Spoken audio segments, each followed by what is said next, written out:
Okay, welcome back to another author interviews at Crystal Lake. And today our guest is Amanda Blake, who's written the book Question Not My Salt that's coming out from the Torrid Waters imprint of Crystal Lake Entertainment.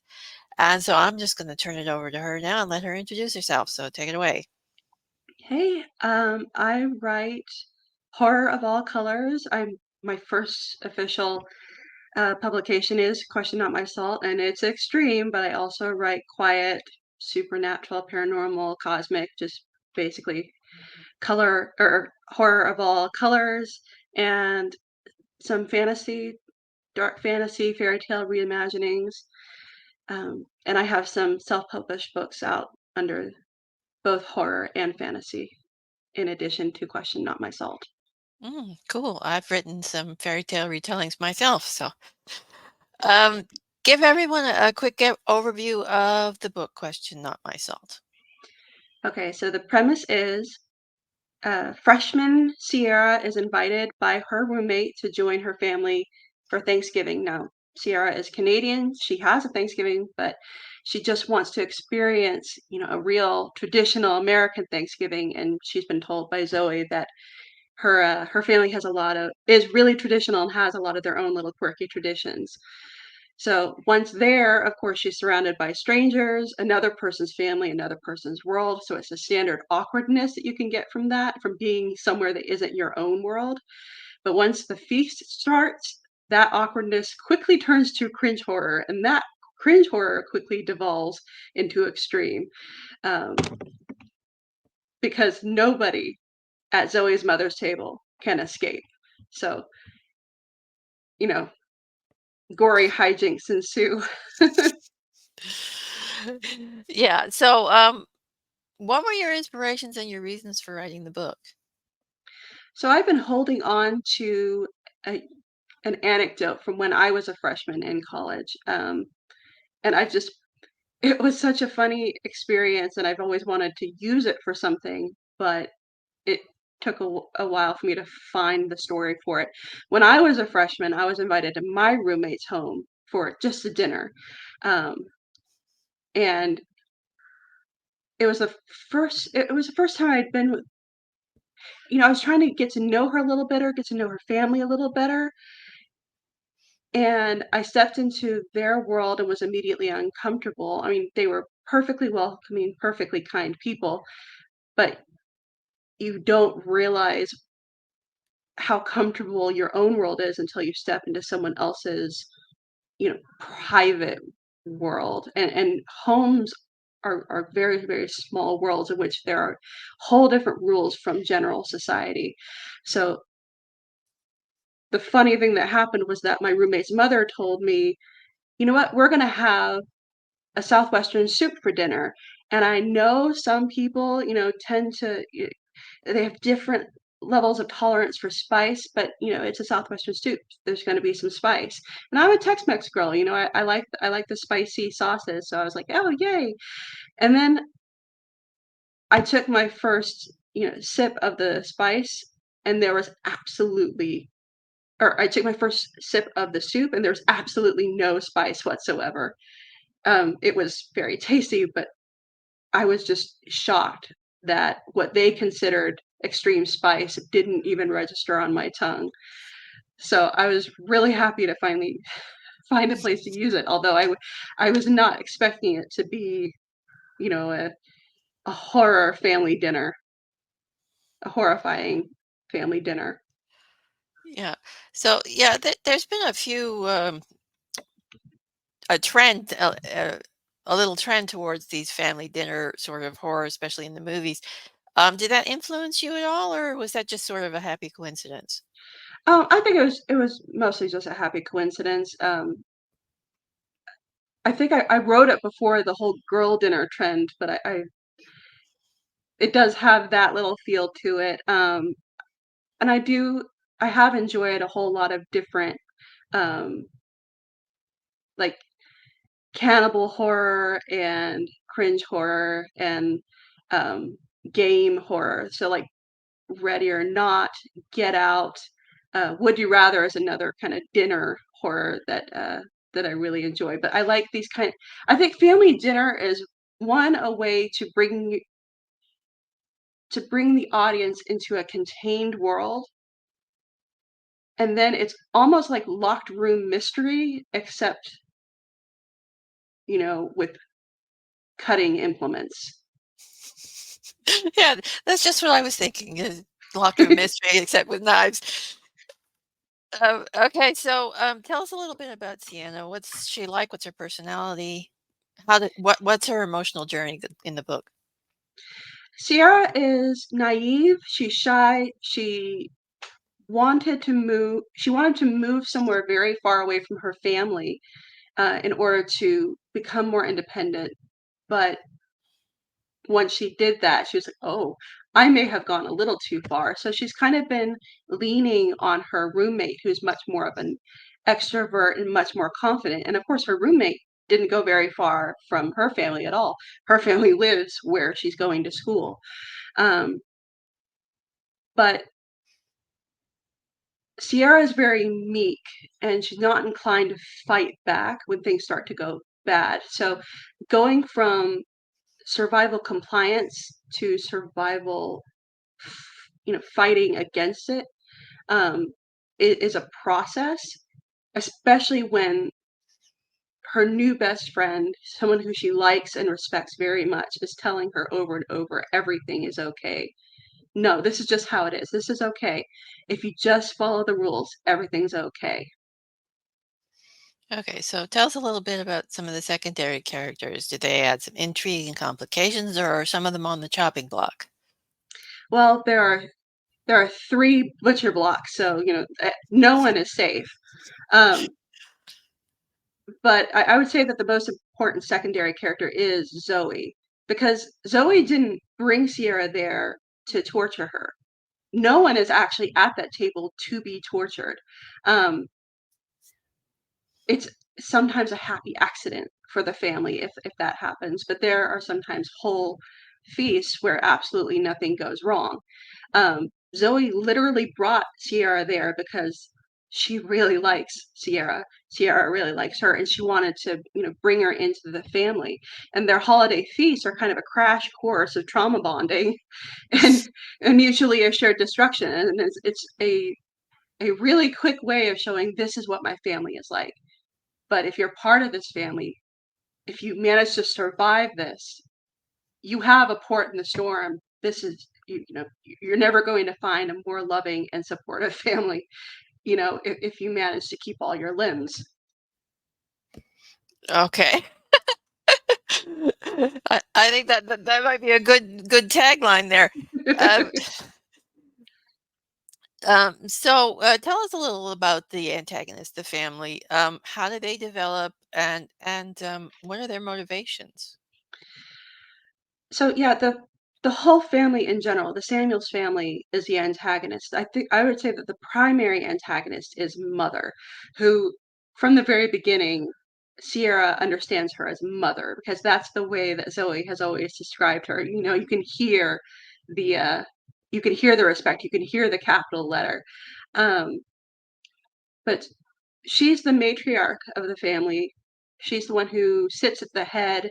She's the one who makes the rules because she makes the feast. Unlike Zoe, who is just like, this is my life, this is how it's always been, Mother is a lot more self aware of the fact that what her family does is not necessarily, following the social mores of what happens outside of her house. And she does take a certain amount of joy in devising appropriate punishments for any kind of rudeness that happens at her table. So there is some malice there, but it's not quite as much as you think. And I think that actually makes her more interesting. Yeah, it gives her a lot of complexity. So, what is your favorite scene in the book without spoilers? Without spoilers, I think my favorite scene, I love describing different courses because this is a 10-hour Thanksgiving feast. So it's little courses rather than, big, huge binging that you would normally expect from an American Thanksgiving. But I think my favorite scene involves the course, a fairly atypical course of Jello shots, with Sierra not being doesn't have much of a tolerance because of course she's underage, but they're in um, a private house and they're given permission, so it's actually quite legal. Um, not everything that they do is, of course, but that's one of the legal things that they do. Um, it's still what ends up happening is still kind of disturbing, but it's also an interlude amidst some of the grosser things that are happening, and it's actually kind of sweet. It's a sweet moment in the midst of madness.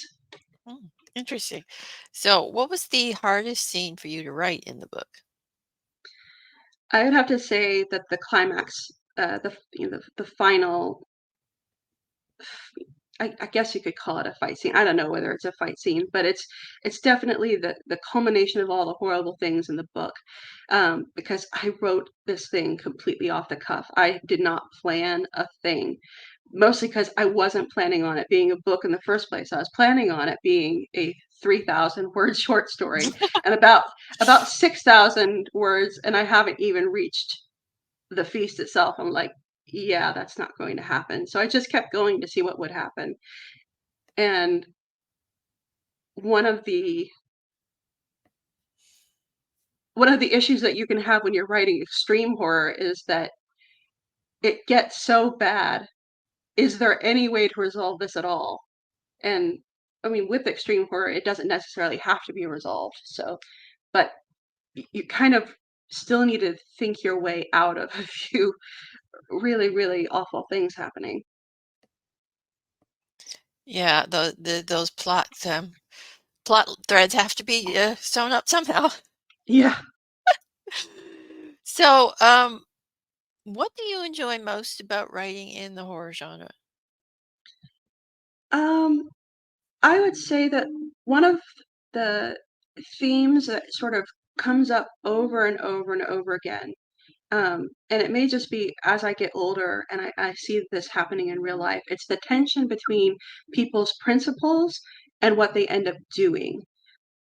Because a lot of people end up doing or saying things that are contrary to their principles and who they think they are as a person.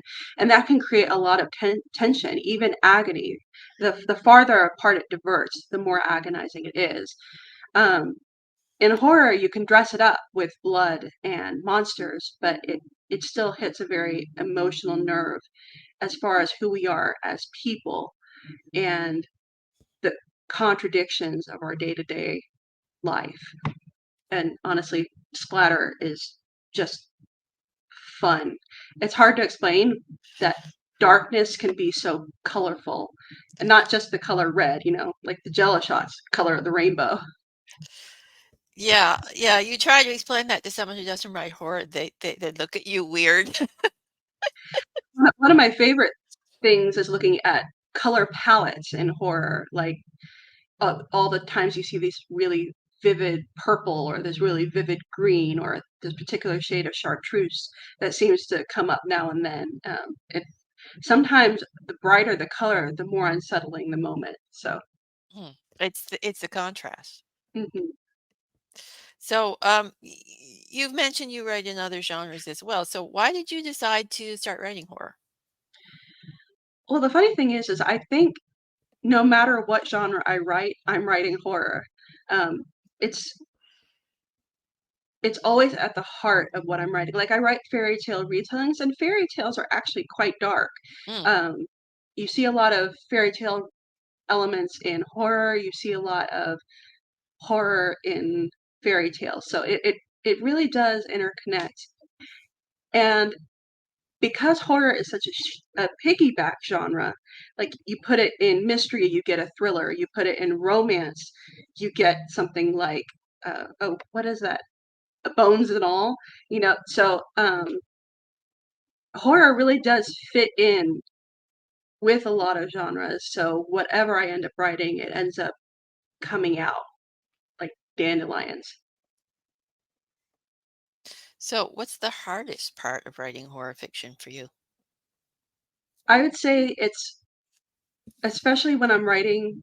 extreme horror, it's pushing my own limits. Like I love pushing other people's limits, but I end up finding myself pushing my own. And so it's kind of hard to write when you want to retch.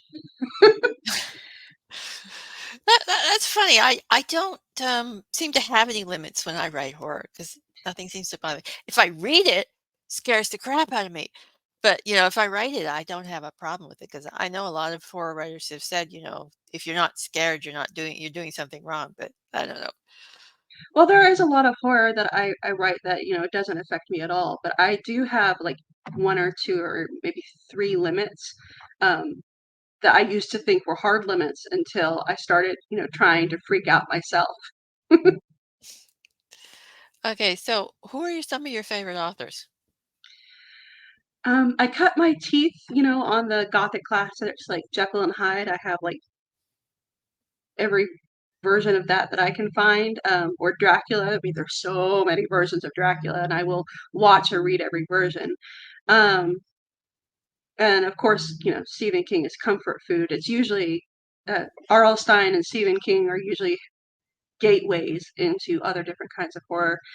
I'm still kind of branching out and finding new people, but over the course of maybe 5 to 7 years, I've enjoyed Grady Hendrix, Chuck Wendig, Zoya Stage, I think that's how you pronounce her name, Annette Curtis Claus, Sherry Priest, Mira Grant.